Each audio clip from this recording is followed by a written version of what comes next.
the Finance Minister explained the objective of this proposal, which is the GST rate structure rationalization accompanied with process reforms.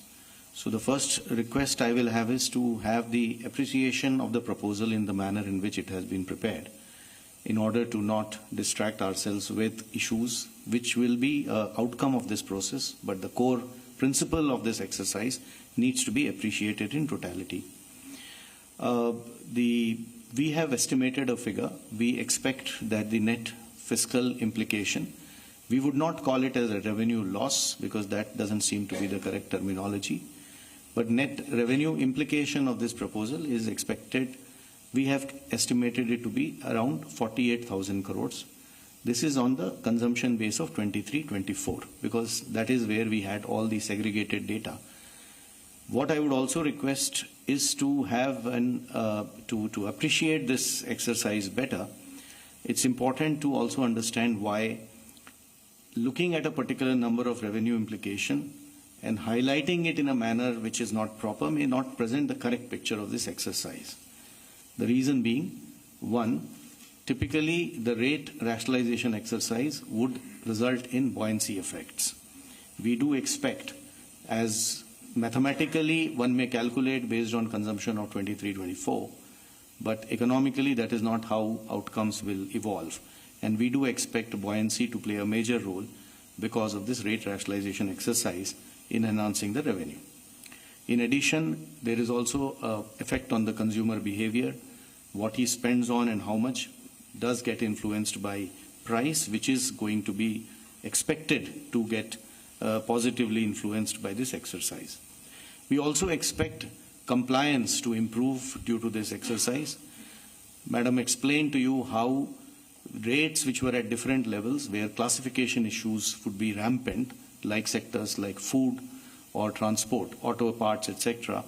Once rationalized, it will improve and enhance compliance because many of these disputes would not necessarily result in revenues, but would linger on and would end up having a lot of resources, both of the business and the department, in struggling to settle those disputes.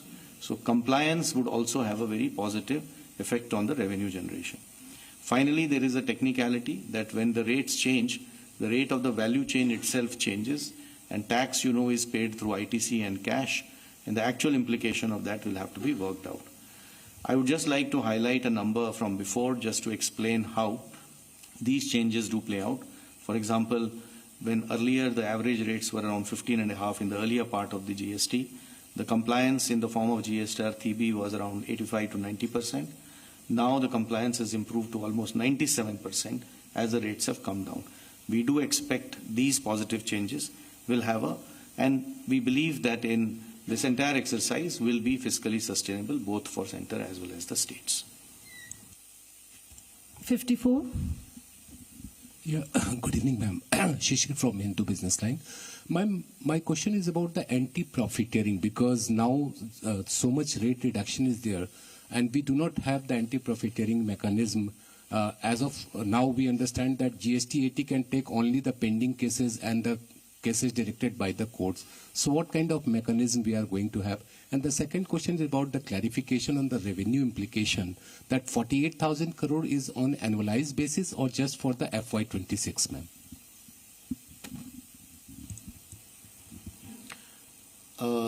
On the first question of anti-profiteering, just to give you a couple of statistics, that since inception, under the arrangement of anti-profiteering, which is no longer in place now, only around 704 cases were registered with the authority, and 60% of the cases were initiated within the first 3 to 4 years of implementation, and the total profiteering amount that was alleged was around 4,362 crores in these 704 cases. So we expect that last time too, these data shows that industry has largely passed on the benefits of rate cut. At that time too, the industry made public statements and committed, and you would have heard and you would have seen that a lot of industries have already come out and have committed that they will be transmitting this benefits too.